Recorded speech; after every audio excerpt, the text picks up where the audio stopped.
Every day, supporters like you help the American Cancer Society improve the lives of people with cancer. Help end cancer as we know it for everyone. Visit cancer.org to make a life-saving gift. This episode is brought to you by Allstate.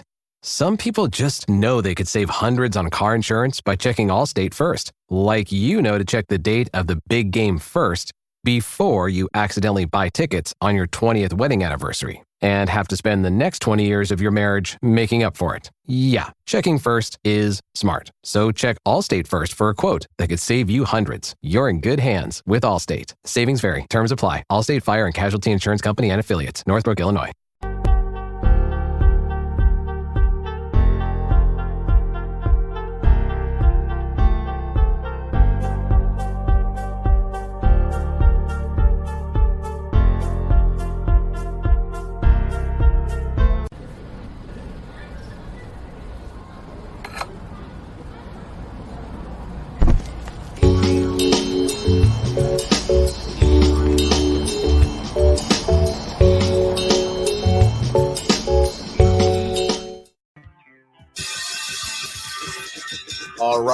All right. Welcome back.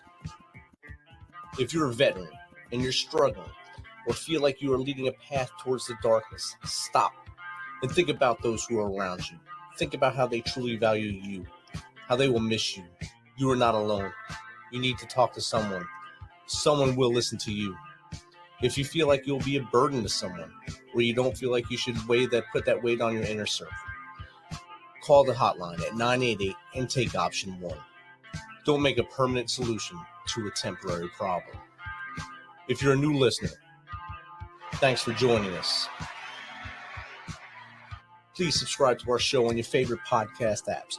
And don't forget to subscribe to our YouTube channel at _MisFitNation. It's _MisFitNation. This will keep you up to date with our latest news, episodes, and of course, our great guests. Oh man, tonight's a special one. It's our third live show in a row this week in honor of Veterans Week.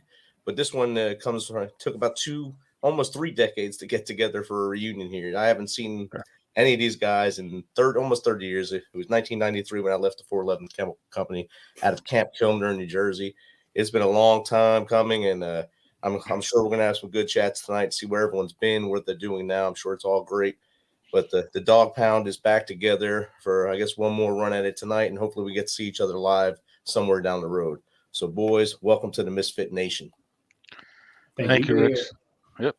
So we'll just go around the horn here and have you guys introduce yourselves. The world knows me out there, but Mike, since you're top right on my screen, I'll let you go first. Introduce yourself. Tell us a little about your service and what you're up to now. I know you do a lot with veterans now.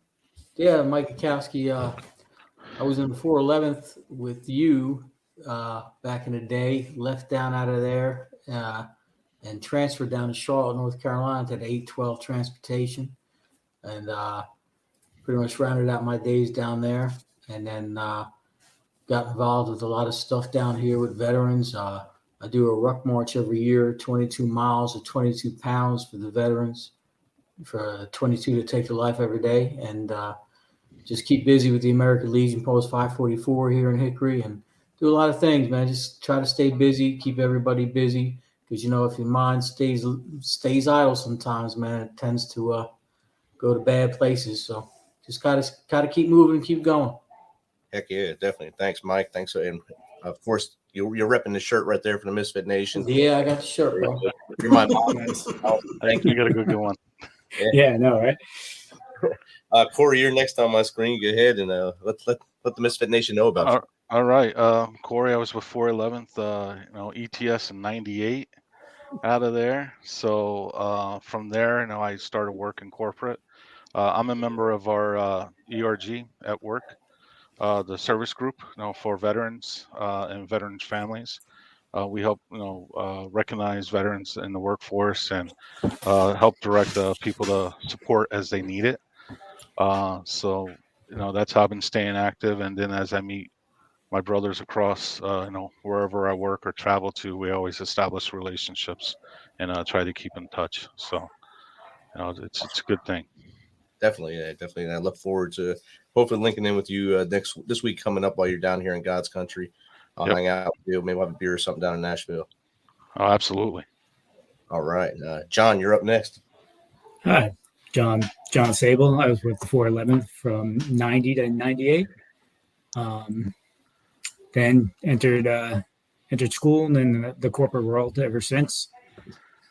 Haven't been really too active though.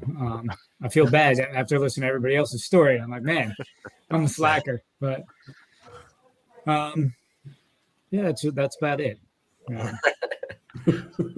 And Alex jumped in too. I didn't see him at the bottom of the screen. I was able to pull him in. So Alex, what's up, brother? Welcome, and let us know about you. Hey, how's it going, everybody? Same thing. Joined reserves in 1990. Came in the late entry program. Officially came in 91 to 98. In that meantime, I was basically just working in construction while I was in the reserves. But then eventually, I knew I was going to go back to the old school thing, get my degree, and join the corporate world, like John said. So back in 98, went back to school, got my engineering degree, started working for a couple of corporations doing engineering work, mostly in communications, so undersea photonics, telecom, things like that. Then eventually in 2003, started working for the government, right? So came back to DOD, working for the Army as a civilian. Then working engineering there, so working on their SATCOM systems, communications, battle command applications, all the radios, SYNCARs, you name it. So started working there as a civilian at Fort Monmouth. From there, went to work at Picatinny Arsenal, supporting some of the programs up there. So some of the artillery systems that were, starting to develop sensors and comms for the military, for the artillery side. And then went to work for the Air Force for about a year out in San Antonio. So over there, I was working on the intel side, working there, offensive cyber operations. So setting up infrastructure, doing all the tie-ins to the tactical network and things like that. Then came back to Aberdeen Proving Ground, back to some folks that were out of Fort Monmouth. So started working back there at the engineering center there, basically doing the same thing, but more into the program management side, working on contracts and different things like that. And now working for the VA. So for the past 2 years, working for the Department of Veterans Affairs, helping them, setting up their contracts, right? Helping them on some of the modernization efforts that they have for some of their IT systems and data center infrastructure. So, and that's currently what I'm doing today. Awesome. I know today you were actually sharing, well, yesterday, you were sharing job links and stuff for USA Jobs and tips and tricks to get in there. That's a wild web of hell in USA Jobs to get in. And once you're in, you're in, though. So I guess it's worth the fight. Yeah. You have to make it work. You have to keep fighting. And that's kind of what Mike was talking about earlier he does that ruck march. I know this year you had to postpone it due to weather. So you just did a small one this year. And did you make the new date for the actual full march yet? Not yet at all. We're going to make it, but we got to do the 22 for the 22, but we'll make that date. All right, just let me know, and I'll do it satellite from here. It might hurt, but we'll do it. Yeah, that'd be great. Huh? Might have it's better to have some pain than not be around. So it's perfect. Yeah, absolutely correct. Yeah. So what issues have you guys seen? I know, John, I know you're not as active in the veteran sphere, but I know you see things from where you are in the veteran sphere. Any issues you guys have seen since you've been out, or just from the periphery looking in, that you've seen that maybe we can address here and try to see if we can talk through some stuff? Yeah. You mind if I start? One of the biggest things I've seen is the transition stage, right? Leaving active duty into civilian life. Everything from learning how to eating properly, how to compose yourself in a civilian work environment. All those mental games. A lot of, especially the younger guys, they get taken advantage of because we have that got to complete the mission attitude, right? And a lot of companies, kind of abuse that. Don't let the kids work 12, 14-hour days forever until they stop working, right? And then, there's a lifestyle change. A lot of people get frustrated. that's been my my experience with working with newly released veterans into the workforce. So. And it's kind of like you run into a wall once you take the boots off for the first time, especially the active duty side. You take the boots off the first time, and you try to get out there into corporate world or just any other business, and you're still trying to do things. If you're given a task, you try to do it all right now, and they don't want that. They want you to do it by the contract. So you have 8 hours today. Take as long as you want today to do it and get it done. So we're paying you to do a job, and it's hard for that to change that mentality for a lot of guys and gals as they come out. Yeah, exactly. Definitely. The other is health, right? Like, when you're active duty, because I was kind of split, and I was trying to get my commission in airborne school and got out and went back to reserves in '94. When you get out and you're still eating 8,000 calories a day because you're, beat feet and marching everywhere, and then you're sitting behind a desk for 10 hours. Next thing you know, you put on 100 pounds. That was my problem.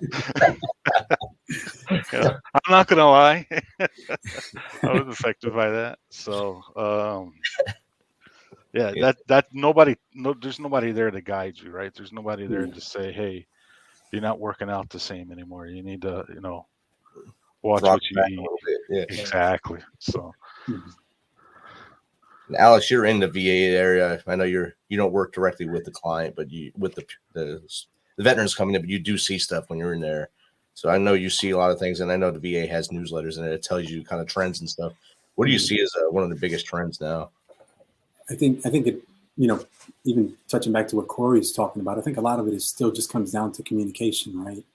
I mean, as a soldier, you're focused, on your day-to-day job, taking care of your families, right? Things like that. So a lot of times you're not really thinking about that part of the future, right? Like once you're done with your service or once you're ready to retire, and it happens in the civilian world too, right? Or even when you're an athlete or whoever, you hear about people that talk about, when it's time to retire, right? But they don't really think about what is it that they need to make that transition. So I think a lot of times, and it might be kind of jumping the gun sometimes, but a lot of that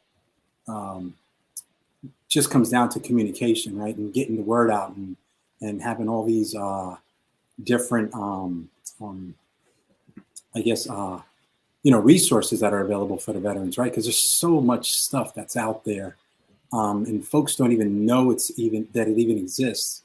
I know me, even as a civilian, just the educational part of it, right? I went back and got my master's degree. DOD paid for that.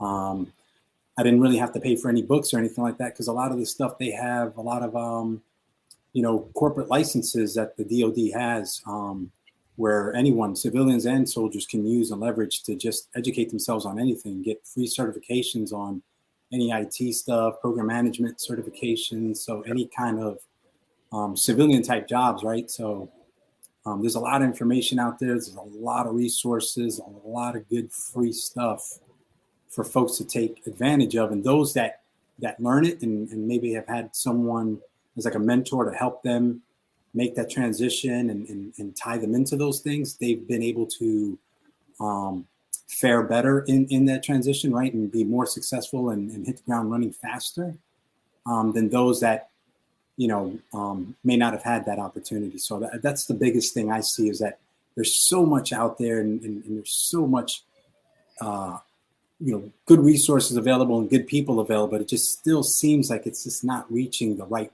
folks at the right time. Definitely. I agree with that. Yeah. I learned early on once I retired that if you don't talk to another veteran, you're not going to get the information. Right. Yeah, They that is true. Yeah.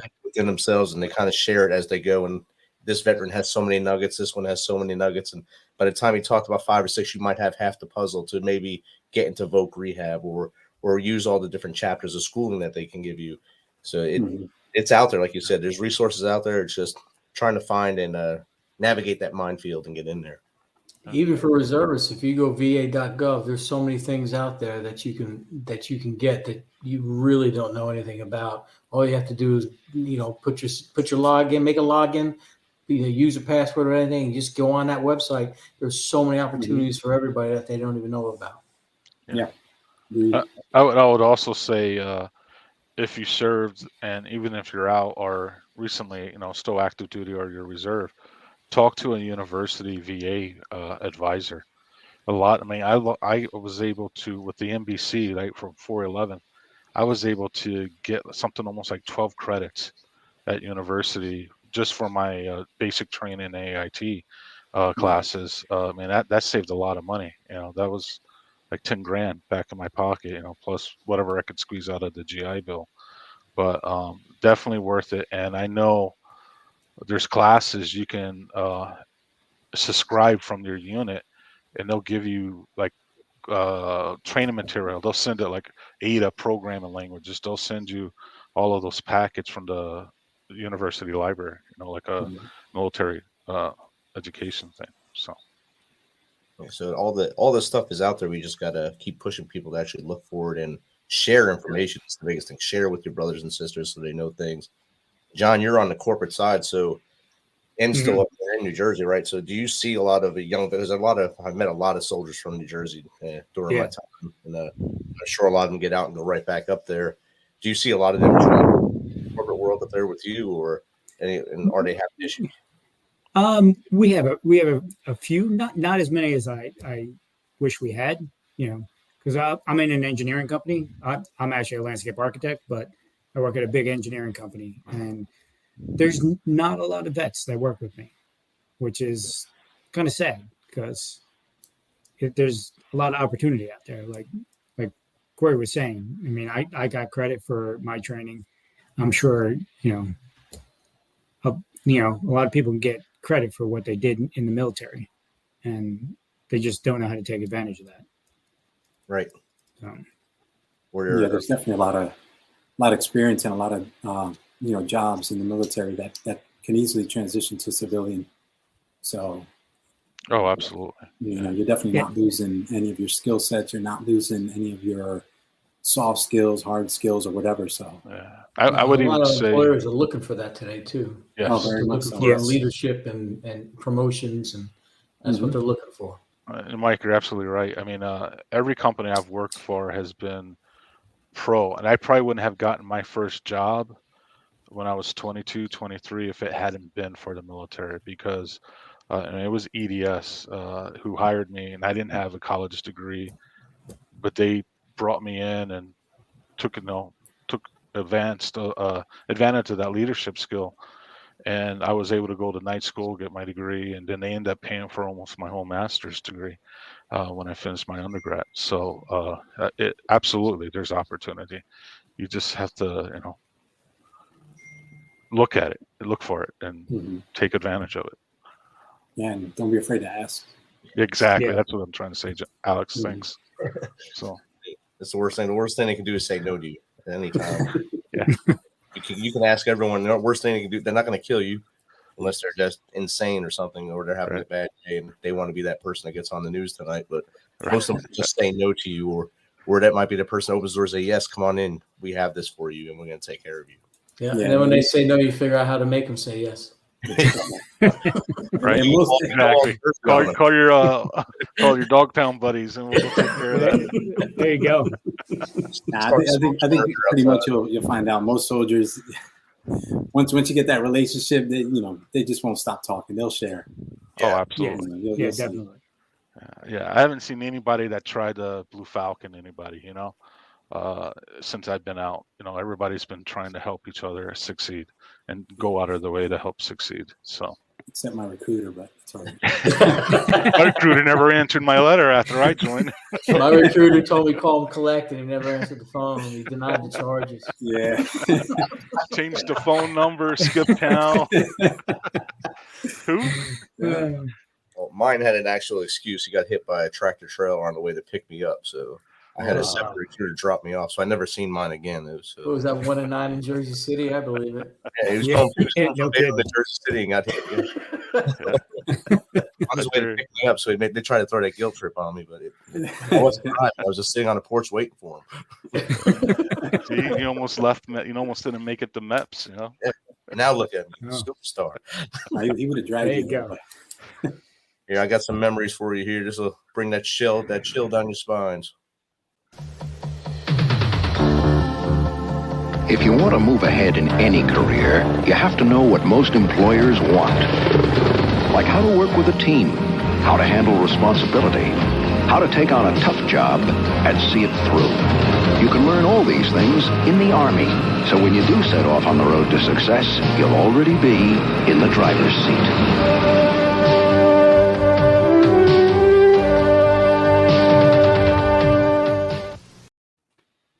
That brings down that chills that made you guys go to the recruiting office right there. Be all you can be right there. That's it.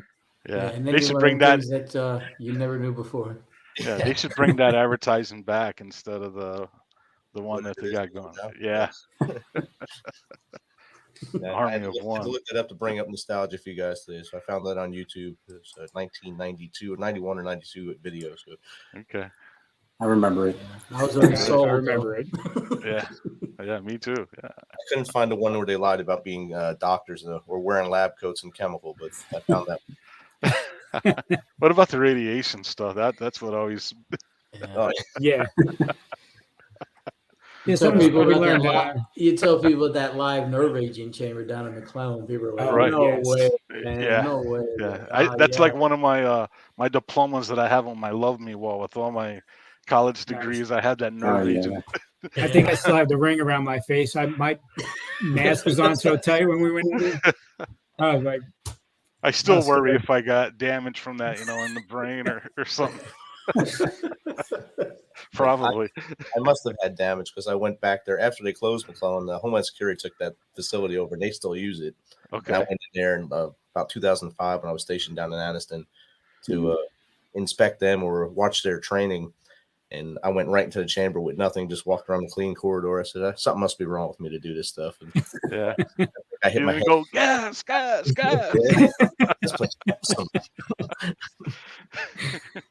No, all clear. Yeah. And to this day, anybody brings up the Anniston, Oxford area, I'm like, oh Lord. Oh yes. Yeah, Alabama. Yeah. God. Well, it's funny because I wonder because like Camp Lejeune has the contaminated water issue, and I'm wondering if we're going to have the same thing with Fort McClellan. I mean, I think the agents that we had there were way worse than they had at Camp Lejeune. Well, they had that one tank from World War II, I think, still carried there. Yeah. There's a chemical company downtown that had a spill into the water table there. Right. In Integrator Anniston, Monsanto did it in the contaminated water supply on Fort McClellan, and it was hidden for years. So that's actually coming out in the study now. So it's about the time when we all went to basic training. So we might have a 1% chance of getting a call from Morgan to do something. Yeah, or we'll be gone by the time it hits. So. Yeah. Did you serve McClellan? Yeah, we'll be listening to that date, right? Yeah, from 1991 to 1990. But if you go back there now, all the housing that was there, like our barracks, are still there. Okay. Oh, wow. There's a lot of trees in there and stuff now. But all the housing, they turned like a duplex into a single home, and they were selling them for about $300,000 when I was there in 2000. Wow. Prime line. That's Alabama. Yeah, they gave it to the city of Anniston for $1. They gave them the base for $1. Okay. Oh yeah, there'll be a lawsuit. Yeah. Did you do the Dragon 5K run while you were there? I did it. When I was in BNOC. I did it. Not sober, but I did it in BNOC. I was actually a front road guard during that. Wait, where's my flashlight? Where's my you didn't grab the flag and run around the whole group? The guide on? Yes. These are all good memories, guys, right there. Yeah. Absolutely. Now they make it halfway and probably collapse. Hold on, here, kid. You take it. You're young. Now it's a relay. Yeah. So I'll pose this to all four of you. If you could do it all over again, would you do it, and would you have gone chemical? I'll start with you, Mike. No, I would have done different.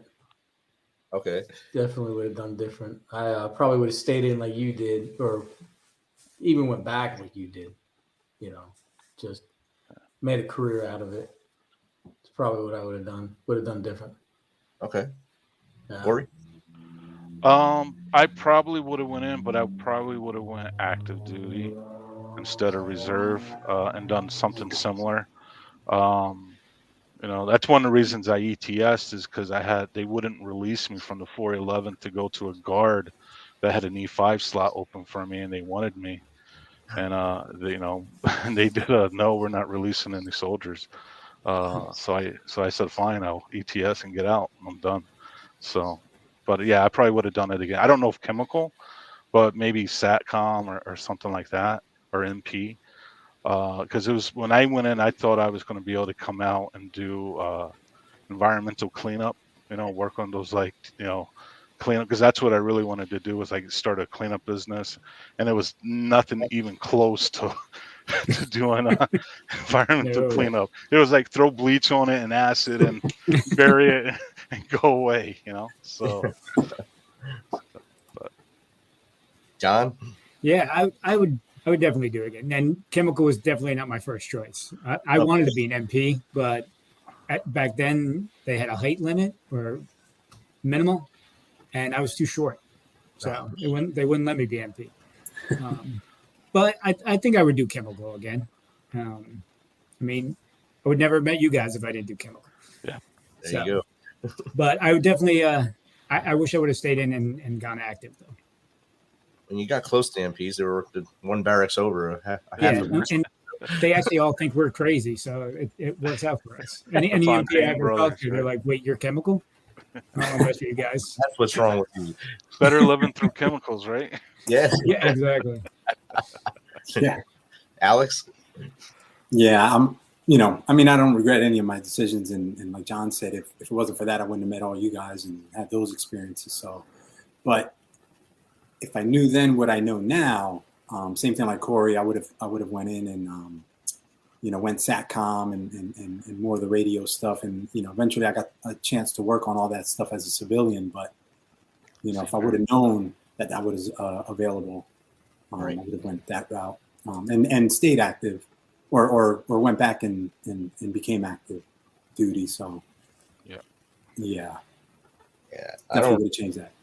I don't regret going chemical. I did both reserves and active duty, like you guys know. So 22 years active duty, and as chemical, you don't do a lot of chemical on active duty. You do a lot of everything else. So I was in the infantry a lot, so I did a lot of learning to walk with my whole life on my back, and then say I was chemical at the end of the day. And then, but I learned a lot of, like you were talking earlier, leadership. You learn that from when you're in different elements. You learn different leadership styles, and it helped out a lot as I grew in the Army. And towards the end, when I was an advisor over in Afghanistan, all those lessons come to light when you're thinking, oh, that's what that guy used to yell at me about. So I can yell at this guy, this Afghan now about the same thing, because it works, and it works. And I'm glad I stayed. I went active. I was active all those years and stayed in until my daughter graduated high school. So I can say I made that benchmark and seen her graduate from one high school instead of many. And I'm proud of what I did. Yeah, absolutely. Oh, hell yeah. And I think I have all my capacities still, little brain issues, but it's still all right. Yeah, I figured as much as me and you hung out, Rich, if I didn't head out to North Carolina and transferred down here, I probably would have went with you, bro. See that? And it would have been a good party. I mean, a good time. Yeah, we had a great time. Hey, I don't want to spoil them, but you guys remember Sergeant Rudolph? Yeah. He passed away last year. I don't know if you guys were aware of that. No. No, he had a heart attack. So he was in my union when I worked in corrections. He was our union president. But I remember. yeah, so he just a sad thing. I just thought you guys remember that. So keep his memory alive, and yep. More the memory stays there. Oh, absolutely. So we drink a little for him on Memorial Day. Oh, Friday, absolutely. We'll salute him. Salute everyone we can on Veterans Day, and especially those ones who are still with us. Yeah, absolutely. And it's funny because like the main person I stayed in touch with out of the our unit was Krakovich, who was supposed to be here tonight, but I guess something happened. He had a family trip today. Oh, okay. Yeah. But we ended up working right by each other, right around the corner. Had So I kept that small world small for you. That's good. yeah, it was neat, And I met a lot of veterans I still talk to. Some other chemical guys that got out of the Navy and went chemical. And I'm like, really? Yeah, I You still left active talk duty Navy to to, go I chemical? still talk to Ken Karkowski. Oh wow. Okay. Right, he's a train guy. Drives a train. Yeah. Oh, I talk to him every once in a while. Yeah. Yeah. okay. Wow. I actually thought Nieves was going to be a train guy because I remember one summer he came back. He was working on the road, like banging spikes in, and he had like one arm that was jacked. And look at that, and the other one. That wasn't from working on the railroad. Come on. That's what we told him. You remember, Oh Alex? man, I didn't know I was gonna get roasted. He had that in his data bank, his blackout part. Now, this is the dog pound I remember. There you go. There you go. Oh man, we used to roast each other like crazy. Oh Just brought the Popeye arm back. yeah. Just don't do air guard while you're driving a Humvee.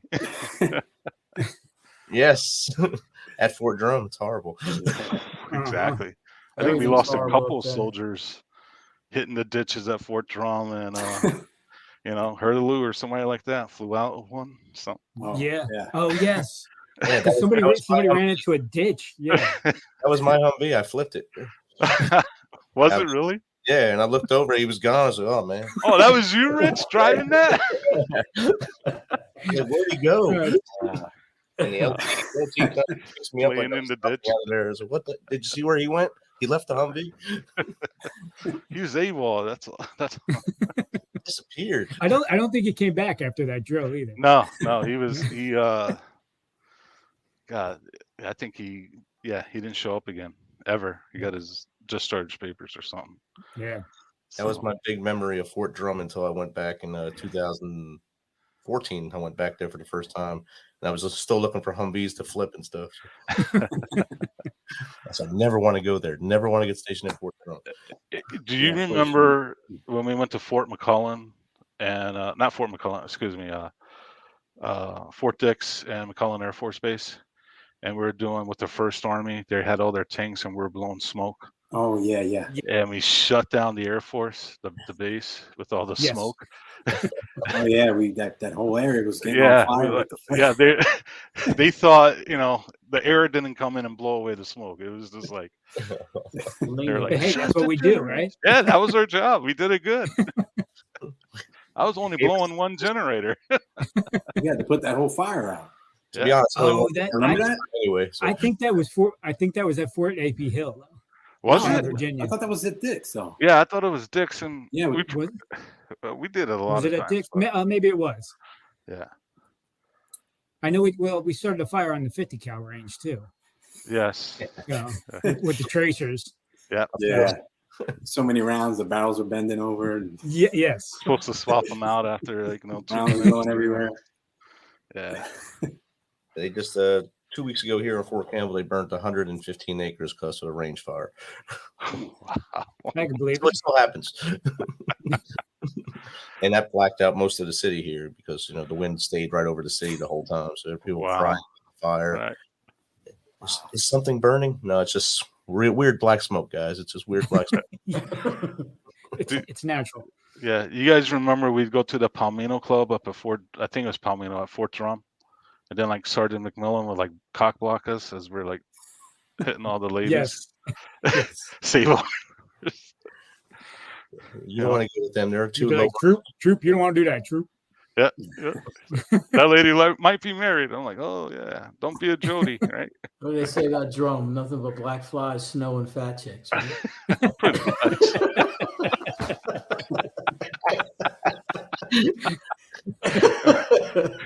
No comment.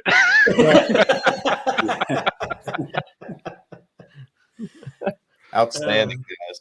That's outstanding stuff right there. So we got to do this live sometime. I will be up in Jersey the end of December.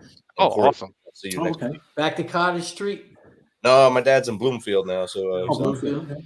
Okay. That's they moved to my house where I left. They left Jersey. I said, after as soon as I left, they left too. Where were you? Where did you grow up? Because I'm from Clifton originally. I grew up in Jersey City. Oh, Jersey City. Okay. I grew up in Kearney, and the funny thing is, me and Rich knew each other long before we were in the military. When we were kids, my cousins were his friends, and we used to run around the streets of Jersey City, and Nice. we never put two and two together until we were in the military. Until we were sitting at your bar with your dad. Yeah. That's awesome. That is awesome. And then we figured it out. My first girlfriends. Yeah, we used to pick up a lot of basketball games down from Lyndhurst and the Kearney, down there on what was that, Richfield Ave or Ridge Road. Ridge Road. Yeah. A lot of fights, a lot of pickup basketball games. Oh yeah. That's back when you could cruise in your 86 IROC. Yeah, up and down. Giant retard out cruising, right? Yeah. Tops off, pumping. Yeah. Pop the T-tops off with the red interior. Look at me. John Bon Jovi cranking. Oh man, Exactly. Little rat, Bon Jovi. Yeah. That's when we The all hair. too. Yeah. I used to bring all had Aquanet. I don't have much hair left. So. I'm lucky. It's gray, but I still got mine. You got a good patch there. You're doing good.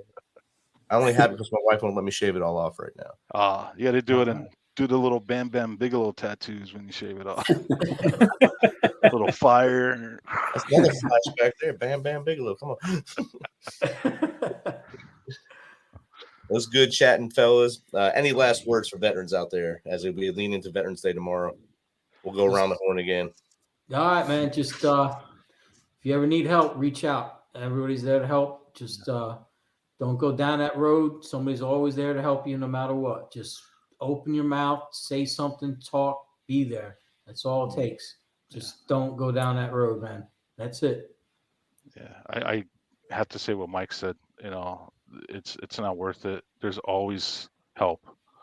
There's always help for you. Just reach out to somebody. Give a call. There's always help. yeah. Lean on your brothers. I mean, we have each other's backs all the time. So Exactly. I Alex, just want to say thank you, everybody, for your service. Keep doing what you do. And again, a lot of resources out there for all of us, man. You just got to reach out, talk to your buddies. And if they don't know the answer, they'll reach out and talk to somebody else who does know the answer. We'll get you the help or whatever answers you need and just keep moving forward. exactly. Just don't make a permanent solution to a temporary problem is what I say in the beginning. And I don't want to see that number. We know the number is stated as 22, but it's actually about 44 a day we lose because they don't count a lot of drug overdoses or other accidents. Yeah. That's what I say. I'd rather walk 10 than 22. Yes. But I should be walking 44. But 44. You might have to drive some of that now. Yeah. Or split it. They got the motorized bikes now. I could. Definitely. Boys, it's been great. I'll hit the outro and then we can chat a little bit offline. Awesome. all right, Rich, take right. brother. All right. thank you. Thank you, guys.